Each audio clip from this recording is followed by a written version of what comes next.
Hey y'all, happy Friday. This is Brown at I of Brown, and tonight we are going to be talking about issue number 30 of Sleepwalker, Shadow of the Past, which is the story's title.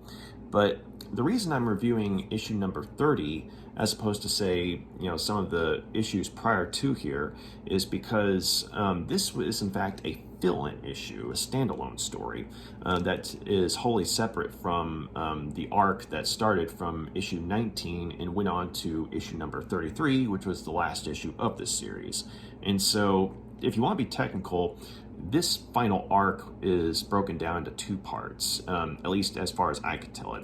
Issues 19 through 24 making up the first half, and issues 25 through 33, excluding this one, making up the second half. And so I figured it would be easier to go ahead and take care of this one and then review the two halves of the final arc of the series.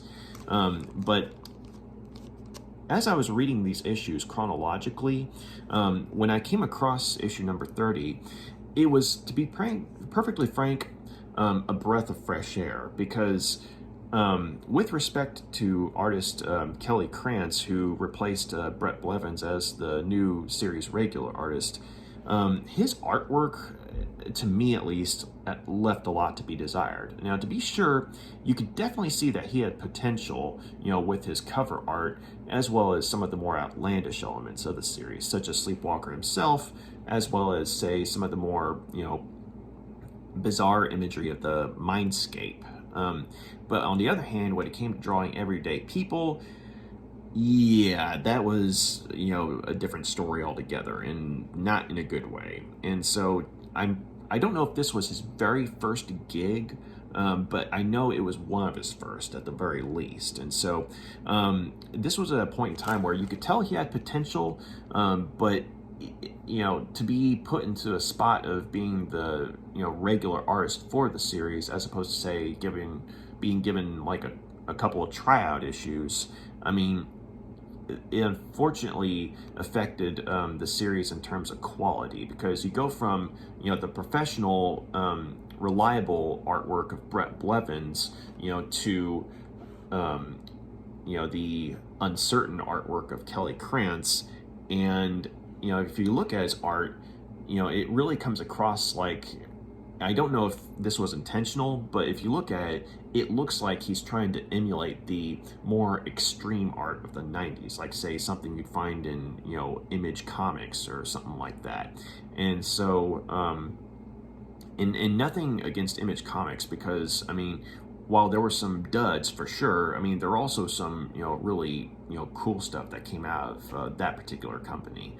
But at the same time, though, I think another problem was that, Brett Blevins' artwork for the series had the right balance between, something retro, like, say, from the 70s or 80s, and on the other hand, it also did a nice job of incorporating, I guess you could say, a 90s atmosphere into it. On the other hand, Kelly Krantz, though, lacked that ability to sort of balance, the styles of art, and it was strictly extreme looking 90s art, if that makes sense. But as I said, he has gotten better since this series ended, and in fact, if you look at his artwork nowadays, he's even done some throwback Sleepwalker art, and if I remember correctly, he went on to become a tattoo artist, so congratulations to him. That's pretty cool. But at this point, though, the artwork, in my opinion at least, declined in quality, and the writing, unfortunately, was hit as well, because while Bob Budiansky never, say, started turning out straight up bad writing, at this point in the series, the development became more rushed, or at least it came across as rushed. And so that might have to do with, the idea that the creative team knew that the series was soon headed to cancellation, And because if you look at the letter columns in some of the issues, a lot of readers are saying, hey, we heard on the grapevine that the series was headed for cancellation. What gives? And, the editorial staff, sometimes they play it off, and other times they'd be like, yeah, unfortunately, you're right. It just all depended on, at what point in the series that the letters were at. So, unfortunately, it just wasn't a good point in the series. And while it was the final arc, it wasn't the best arc. And so when I came across issue 30, though, it was like a reminder of how good the series could be and how good it was prior to this point in the series. And so the story kicks off where there's a series of murders that are going on wherein several random women, or seemingly random women, have been murdered by men who have, strangled them to death. And, one of the weird things about these murders is that, the men, once, they're arrested, they don't remember, what happened. Like, as far as they know, I mean, it's like they woke up and next thing they know, they're standing over a woman they were with, and she's dead by their hands. And so it's like they're freaking out because they don't remember killing her. Like, they remember meeting her, whoever they're with, but they don't remember killing her. It's like they went to sleep, and then when they woke up, she's dead. And one of the murderers was in fact a classmate of Rick Sheridan's in his college. And so it turns out that this guy's kind of a friend of Rick's, to a point where he actually is asking, he's trying to reach out to friends and what have you. And one of the people that he reaches out to, from jail is in fact Rick Sheridan. And so, to try and, say, hey, he couldn't have done this. And so one of the detectives working the case, gets in touch with Rick and asks him, hey, can you come down, to the station? Because, I mean, this guy's, asking specifically for you. And so it's like, yeah, I mean, sure. And so, because on one hand, it's like, this is his friend, but on the other hand, it's like, there's no way this guy could do this, that kind of thing. And so there's a rather intense moment when they get into the interrogation room. And, there's like two detectives there, including, the one working the case. And Rick, he's sitting, across from his friend, and he's like, hey, what happened, man? And the guy is just breaking down sobbing. And, he's like freaking out and, saying that, he was, with his girlfriend. And, and this was a woman that, the two of them, they genuinely loved each other and all that. But then it's like he remembers that they were in the park together at night, and then it was like he fell asleep, and then when he woke up, he was standing over her dead body, with her, throat crushed, and his hand marks around her neck, because it's like he could still feel, from when he, it's like he doesn't remember doing it, but he's looking at his hands and he knows that his hands have killed her. And so, he's just freaking out, and he doesn't know how this happened or why.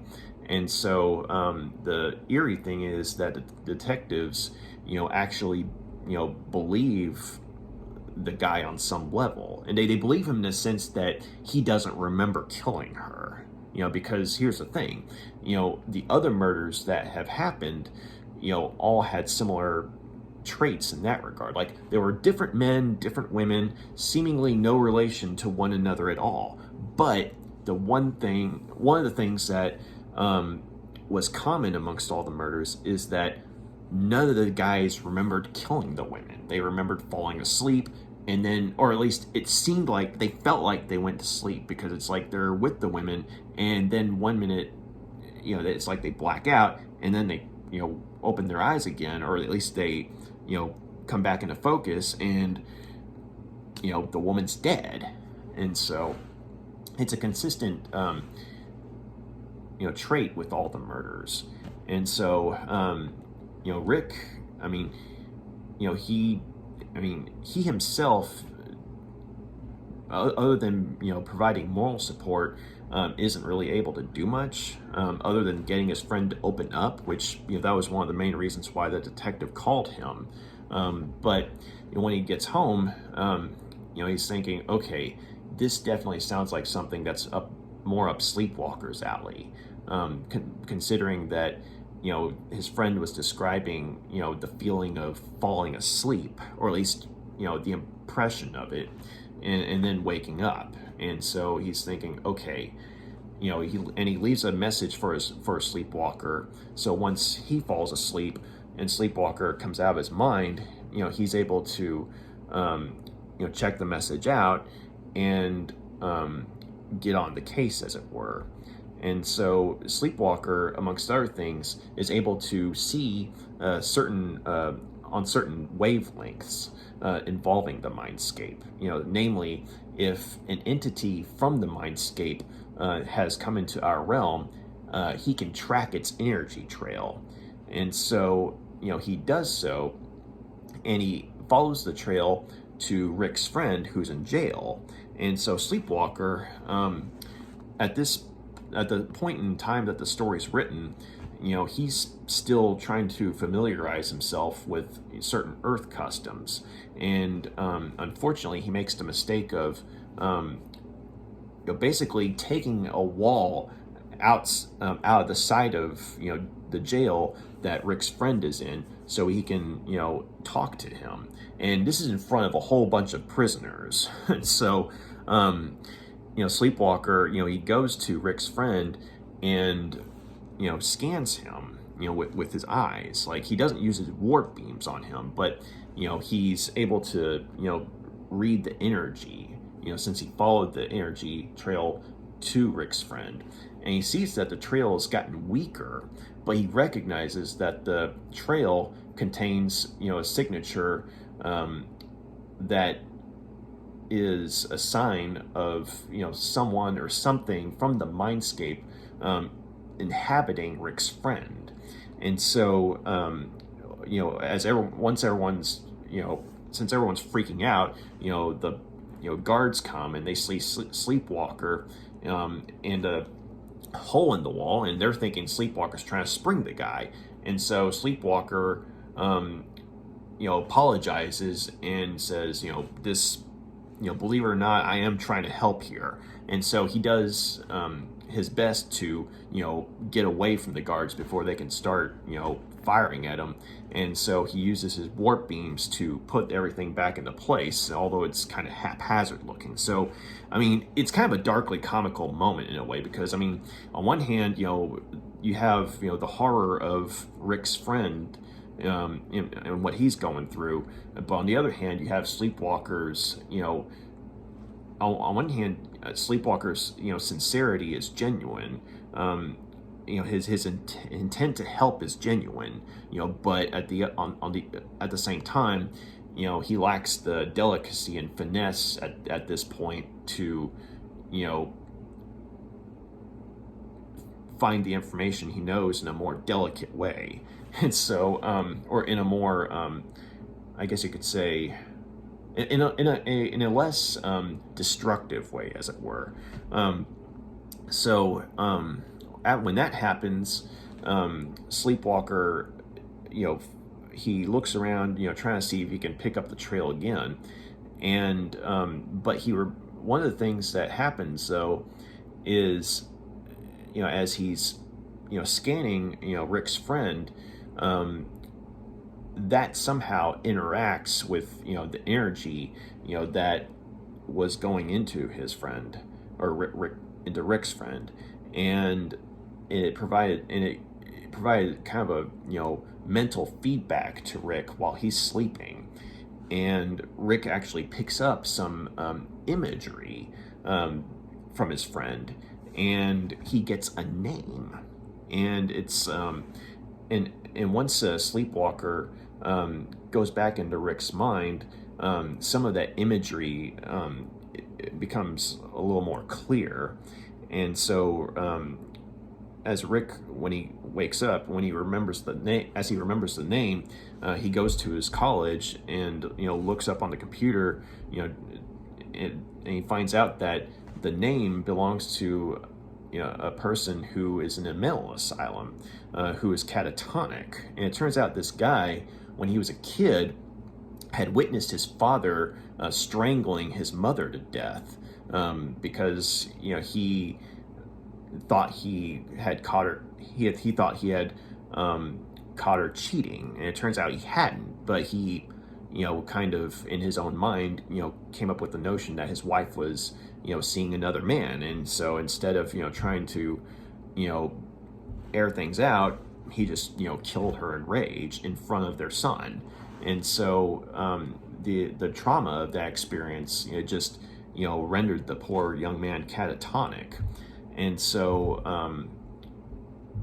once Rick gets the information together, he tries to go and visit the guy himself, or to a mental asylum where the guy is, but because he's not family, he's not allowed in. And so once he goes to sleep, that's when Sleepwalker takes over and gets on the case. And he follows the trail, and he realizes that what must have happened was, as this young man was in catatonia, his mind, or his essence, as it were, drifted, just close enough to the Mindscape where it picked up some of the natural energy from that dimension.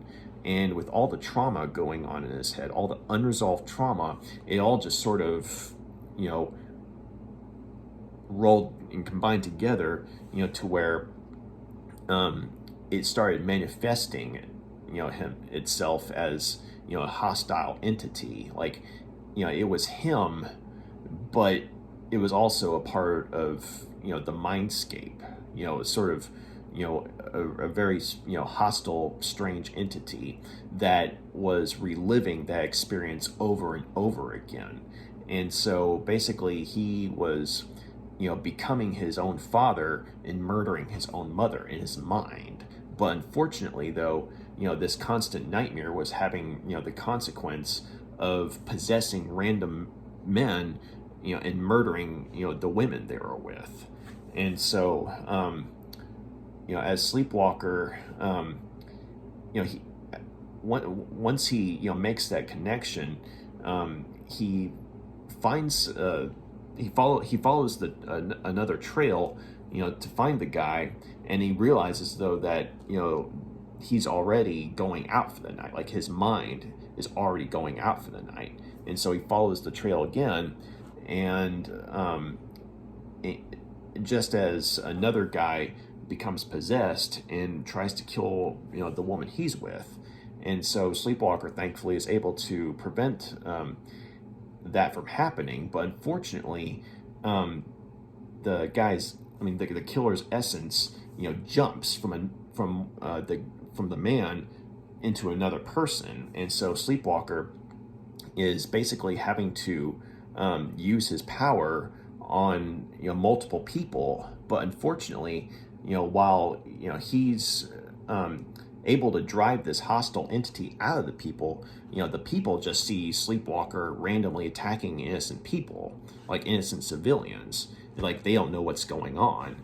And so unfortunately this has a negative effect as far as public perception goes on Sleepwalker. But he is able to track to keep following the guy, or his essence. And when it gets into another host, Sleepwalker is actually able to use his warping abilities on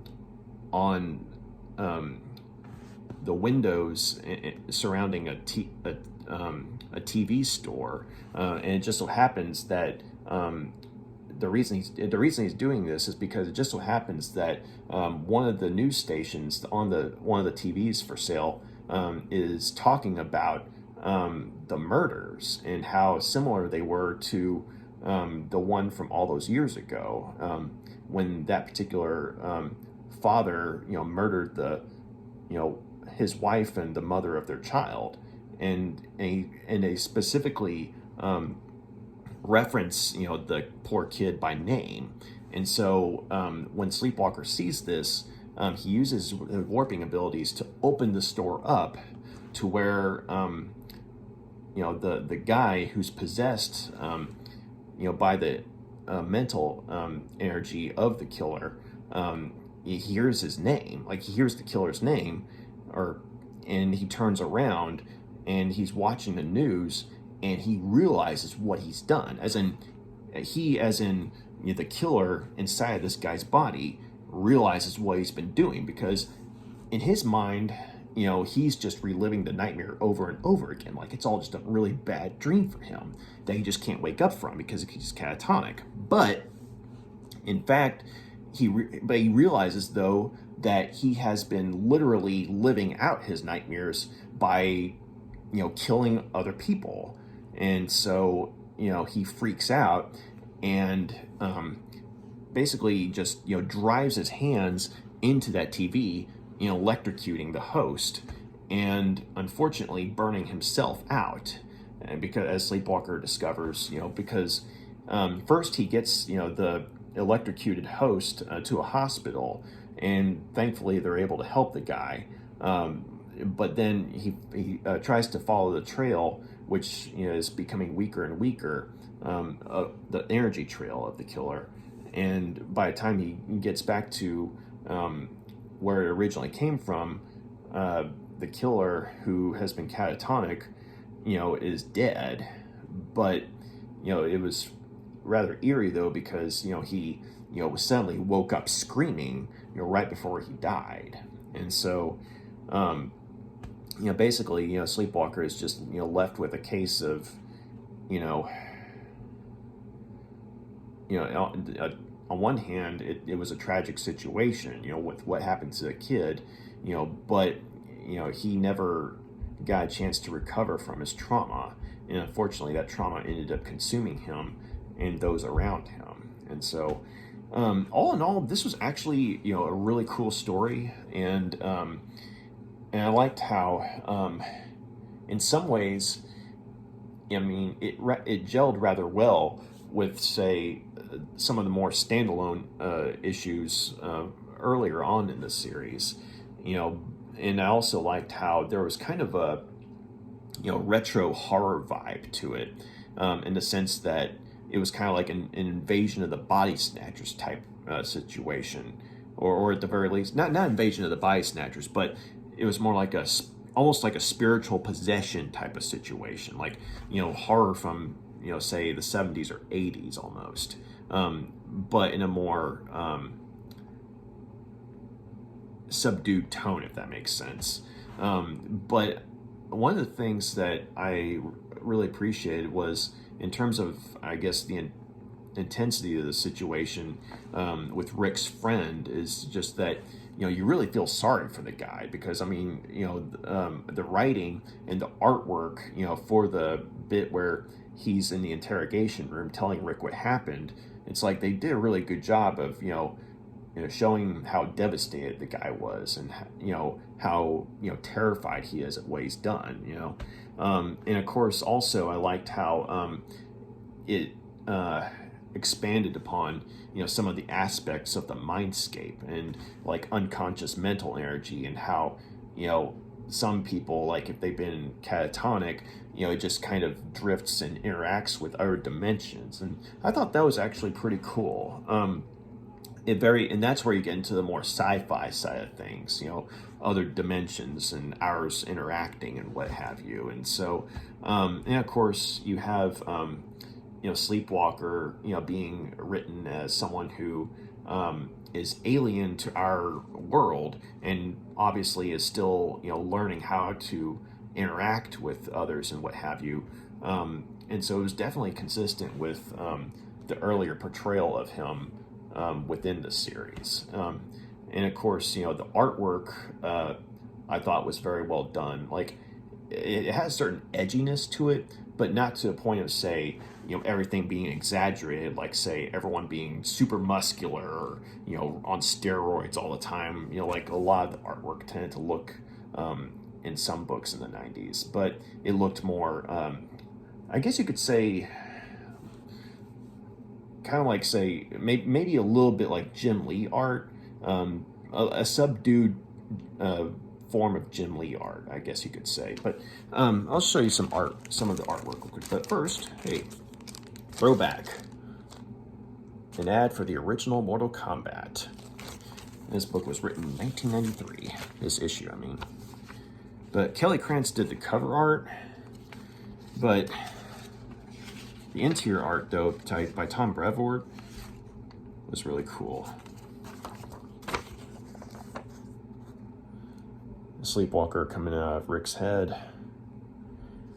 And also, I liked how you got a bit of, Rick's dog Rambo, kind of a throwback to, the first issue of the series where, Rambo's, as Rick's waking up, Rambo's turning on the TV and the radio with his nose. So, smart dog. So, it's always cool to see Rambo. But this series of panels right here, I thought was very well done. And this is when Rick's with his friend in the interrogation room. But, you just look at how, horrified he is, especially right here. I mean, I don't know how well y'all can see it, but, it's like the idea is that the guy's, so, worked up that, he's crying so hard that his eyes are red. And so that was pretty intense.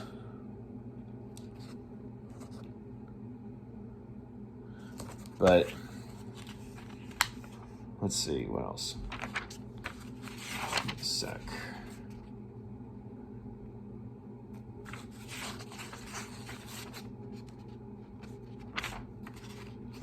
Yeah, there was a specific. All right, here we are.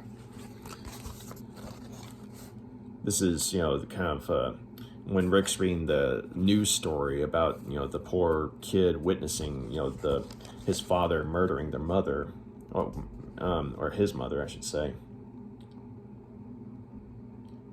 I liked how, it goes from, one, from the newspaper image, closer and closer, and then it goes to like the actual kid and his memory. I thought that was pretty cool. Very, cinematic.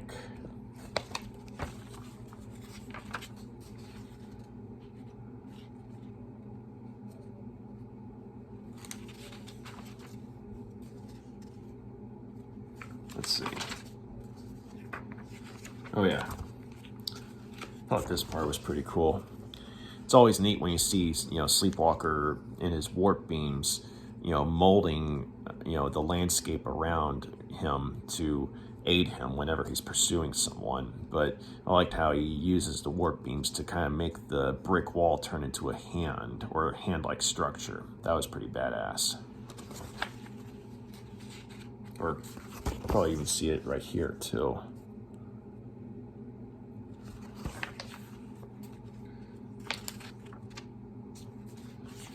But, oh hey, check it out. Old school Joe Madureira artwork for X-Men Pizza Hut venture.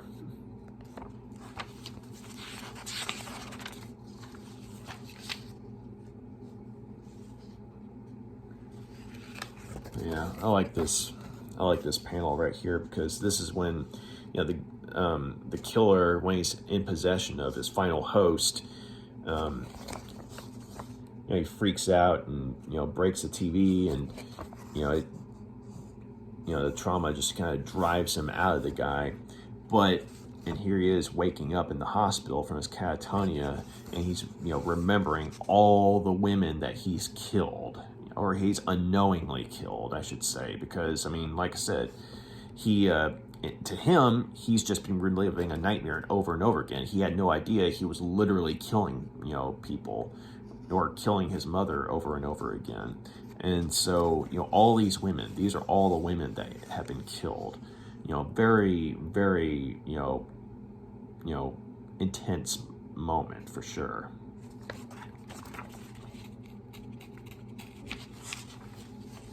Ooh. An ad for Bram Stoker's Dracula, the Francis Ford Coppola movie, but the video game. So.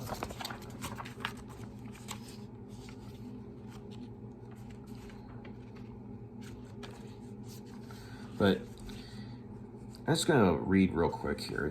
This is on the last page, but there's Sleepwalker taking the final victim, the final host, or the poor guy who ended up being the final host of the killer, to the hospital.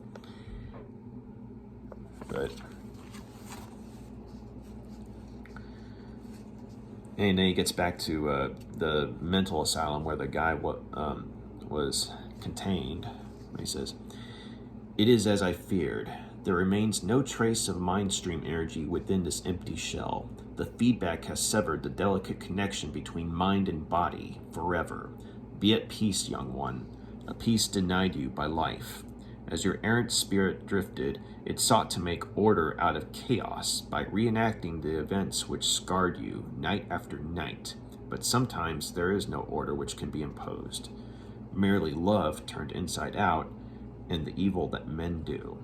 So I'm going to go ahead and give this issue of Sleepwalker, issue number 30, 4 out of 5 stars.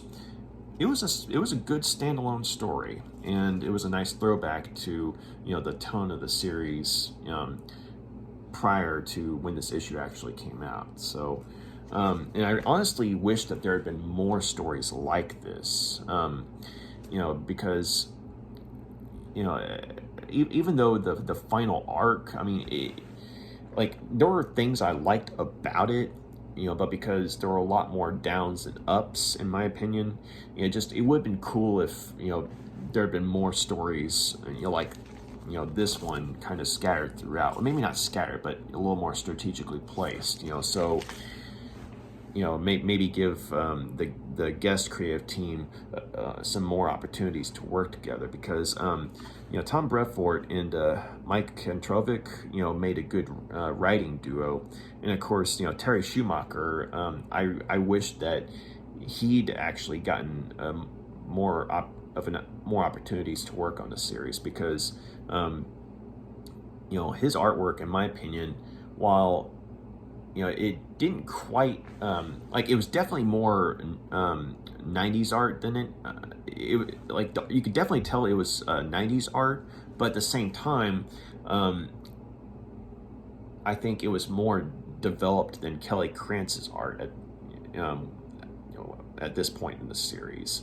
And so while Brett Blevins did a good job of balancing art styles from different decades, I think Terry Shoemaker, was just an all-around good 90s artist. And so, like I said, it would have been nice if this creative team had worked together more. And of course, Dan Green on inks, I've seen the guys, work on a bunch of stuff, and he's always a good addition to whatever artwork he's working on, as far as going over pencils and what have you. So